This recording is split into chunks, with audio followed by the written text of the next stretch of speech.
Hello all, welcome back to my channel. Today we are going to study the poem Fire and Ice. This poem is written by Robert Frost.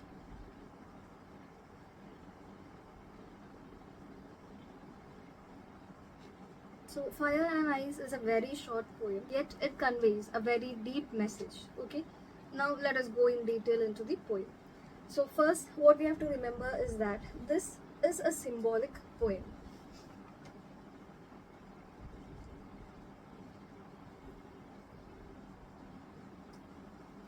Okay, this is very important point that is to be kept in your mind. Fire and Ice is a symbolic poem. Now, what is the meaning of a symbolic poem?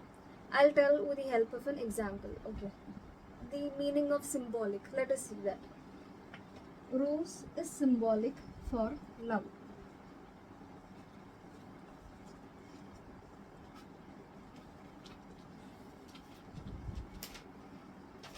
Okay, rose is symbolic for love. What is the meaning of this sentence?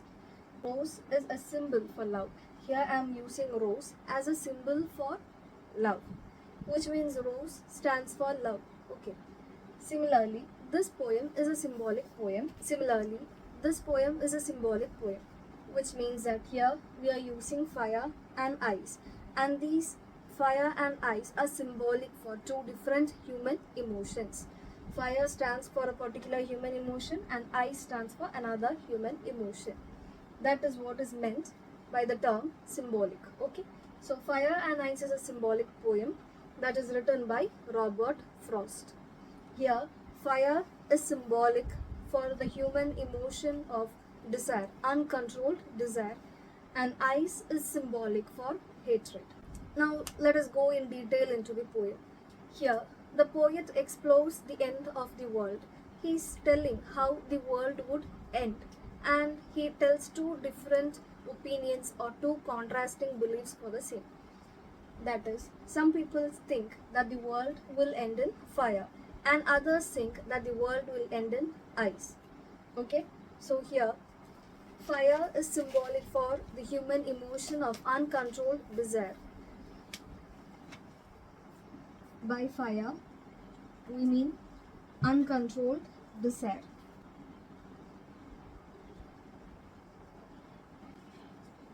Okay, fire stands for other human emotions like greed, lust,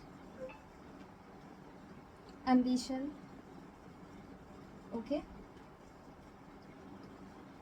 so here we are using fire to represent human emotions of uncontrolled desire, greed, lust, and ambition.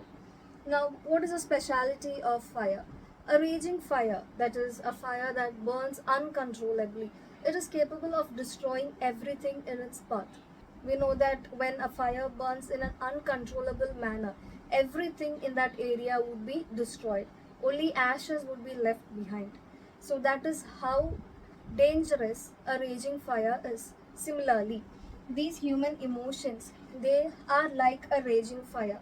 It can destroy or it can consume everything in its path. That is how destructive fire can be. So the poet says that these human emotions, uncontrolled desire, greed, lust, ambition, they are capable of destroying humanity. That is how the world would end. That is what the poet means. So all of these are capable of destroying humanity. The poet says that some people say that the world will end in fire and others say it will end in ice. So that is what is meant by these lines. Okay. Some say the world will end in fire. Some say in ice. Now we can see the next two lines. From what I have tasted of desire, I hold with those who favor fire. Which means, in the poet's opinion or from the poet's own perspective, he says from his experience with the human emotions of desire, he stands with those group of people. Who say that the world will end in fire. That is the poet's opinion. Okay. So that is what is meant by those two lines. Now we can see the next line.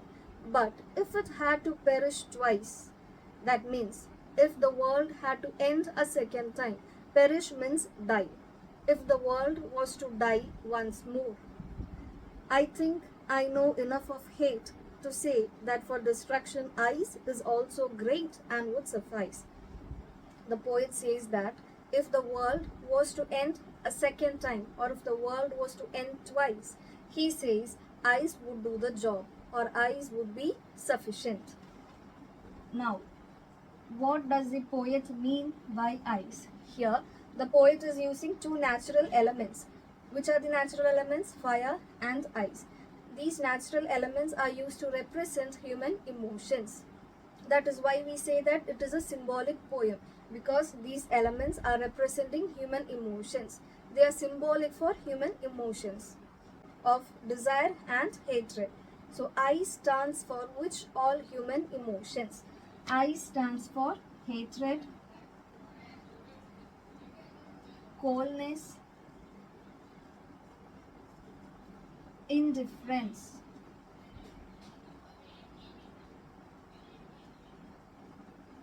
So ice is symbolic for these human emotions of hatred, coldness and indifference. Hatred means the hate people have for others, or the dislike.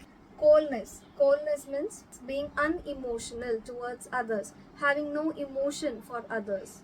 Indifference means lack of concern for others. Okay, so all these feelings are represented by ice, the human emotions of hatred, coldness and indifference.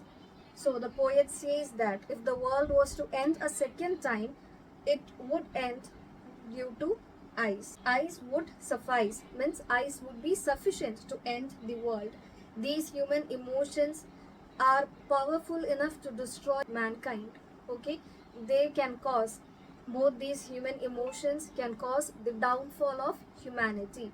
Or what do all these human emotions do? Hatred, coldness and indifference, they can freeze the empathy towards others. So all these human emotions freeze the human compassion and can damage, they can freeze human compassion and it can damage relationships, society and even the nation. Okay, so that is what is meant by this poem.